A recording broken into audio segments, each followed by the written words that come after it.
Welcome back to EpicAirsoftHD. This week we have the G&G GK5c, which is the Swedish infantry rifle you guys will all know as the AK5c if you're interested in real steel. This gun itself was actually brought about by G&G by one actual fan of airsoft who just decided one day that he would run a petition to get this airsoft rifle made. I'll put his name and his Facebook page in the links in the description below. If you're a fan of this gun, you can say a thank you.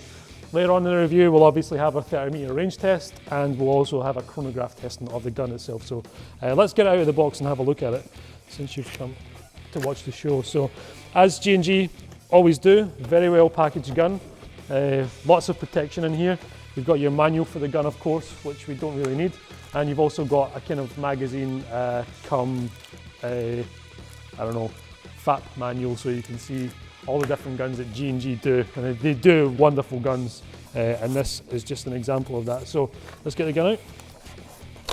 Here it is in this lovely green kind of olive drab colour. Very, very unique rifle. I think what the Swedish military do is they take an FNC, which is a very kind of popular gun with all sorts of militaries all over the world, and they adapt it to their kind of standard and what they need in terms of performance and functionality. So let's go through some of that just now. You have an extendable stock here. This kind of thing, it's not so awkward to use, but very unique. So that clicks out like so, and you can adjust it to the kind of length to suit you. So I've put it kind of halfway there. Once you click it back in place again, that's it locked in place, and it's actually really comfortable to shoulder. You'll notice on the stock, this kind of black finish to it is actually nice and rubberized, so you get a good purchase on your shoulder and a good purchase on your cheek, and that's really good in terms of, you know, comfortable like shooting. Also, the stock is foldable, so it can collapse into the body like so, and it keeps away from the kind of fire controls. The fire controls themselves are on the left hand side of the gun. This is quite a big letdown from G&G. This is not usual of them, but the fire selector's really weak. It doesn't really lock into position, and of course it's really wobbly due to that. So a bit of a letdown on there, but the rest of the gun seems very sturdy enough. So let's fold this back out. Again, it's just kind of pressure and it will lock into place if I can do it right. Let's push it down, and there we go. So nice positive lock, and there's not a lot of wobble in there at all. There's a little bit of wobble between the stock itself and the, I guess, the buffer here. So also, nice little feature, you can pull back on, like all G&G FNCs, pull back in the bolt, and on the side there you have the bolt release button. So I'll just push that. You get a nice clunk forward. Behind there is obviously your hop unit. Very, very good stiff G&G hop unit. If you guys use heavy BBs, you'll be able to do that. 0.25s, 0.28s, 0.3s. This hop unit will lift it. And I know that due to previous experience with the G&Gs. So let's have a look at the mag. The mag provided with the gun is a high cap type, and it's also the one that the Swedish infantry use, kind of waffle mag. Their own version of the P mag, I guess, but it's really reinforced. It'll take a good beating before you could actually break this, so not that you'd want to do that. Locks into place, and just like your M4 magazine release, you've got a button on the side, so it comes out nice and neat. Now, the front end of the gun is where things get interesting. This whole gun is really heavy, made of steel, so it'll take an absolute kicking, and it's not going to get damaged really quickly. The only thing you're going to be able to do this is scratch the paintwork, but in terms of rigidity, very, very good. But the handguard here is made of plastic, and this is where the battery is housed on one of the sides here. That one's rubberized, so it's this one. So you click that, and this whole side will come off. So as you can see, there's not a lot of battery space in there. In fact, I don't actually have a battery available with me that will fit in here, so we're going to have to do an external battery when we do the shooting test. So not a big deal. I've got small lipos, but unfortunately a friend of mine has borrowed them so he can go play airsoft today. But that's going to become an issue if you don't have lipo batteries. You're going to need to try and get a peg box up here, which is no big deal again, because these rail panels, which actually come with the gun, G&G's included them, they're really stiff to come off, which is always a good thing. But you could put a peg box on there, flashlight. Of course, the bottom side here as well, you've got plenty of rail space on there to include a foregrip, flashlight, laser, anything you want to put on there really. So the full length rail there will accommodate things like, actually it won't accommodate the angle foregrip. It's a bit of a tight fit there. I think the second one that Magpul make fits on nice and neat. That's the one I had available, but someone told me that you can't get the first one on there because it's slightly wider in profile. So we'll put this thing back together, which is quite easy to do. So just put it on and you just push fit that and it locks in.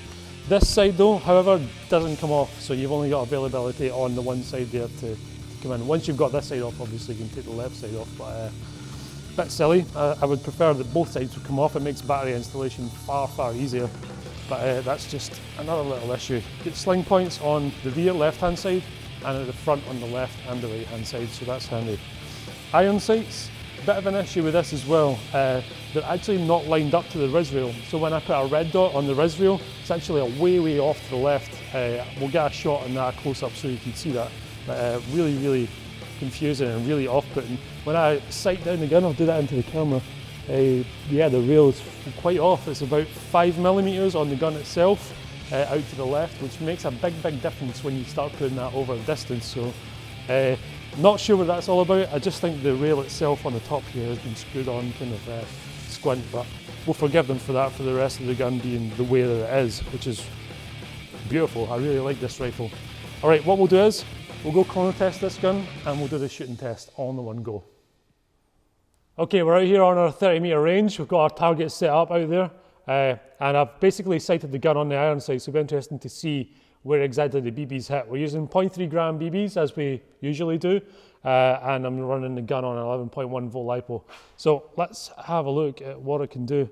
Obviously I'm using the vise here to steady it. If no one's seen this show before, that eliminates any human element, so we don't want that. We want to see the gun's accuracy and not how good I can shoot, so, or how poorly I can shoot.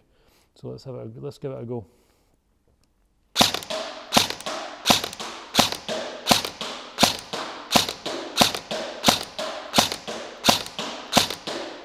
Okay, that's about a dozen shots on the target.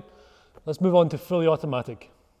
Okay, I've switched it now to fully automatic and we'll see what it can do at the target. We're running 11.1 volt LiPo, so the rate of fire should be pretty interesting. Or not. Let's give it a go.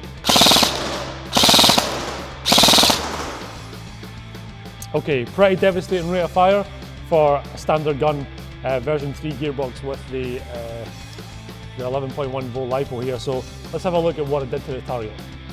Okay, so we did the shooting test. We got a nice rate of fire, really crisp trigger response on there with the 11.1 volt LiPo. So let's have a look at the semi-automatic test. So as you can see, we've got a nice kind of vertical pattern here, so there's not a lot of deviation kind of up and down the scale here. Most of it seems to be sort of horizontal. I guess that could be, I could clean the barrel out another couple of times, that might even solve that issue, or just try and wait in the hot rubber bedding in a little bit better. But that's really good in semi-automatic. Not the best gun we've ever had, but still pretty decent. And we'll move on to the fully automatic test. Fully automatic generally tends to make the inner barrel shake around a little bit, and we do sometimes see very different variable results, but given that we use 11.1 volt LiPo and full auto, we hit the target a hell of a lot of times. There's a little cluster here, that's about 10 rounds in the one part. So if you're firing a full automatic burst with this gun, and this is, well, it's about half the width of a person, so 30 meters, 40 meters, even 50 meters, you're guaranteed to hit someone if they're a stationary target. So pretty good, really nice gun. If you want to do your kind of mad Swedish Viking loadout, then this is definitely the gun for you. A lot of Swedes, I assume, will be out, buying this kit. We get a lot of guys here that you want to do the kind of British loadout. They get their L85 and things like that. So I assume, I guess, it's going to be the same in Sweden. So beautiful gun, very nice finish. Just a few disappointments, fire selector, and of course the top res rail not lining up with iron sights. But as we saw from the shooting test, the iron sights are absolutely bang on. They're almost centre on target. You can also adjust for windows and the elevation, so I guess you're sorted from there.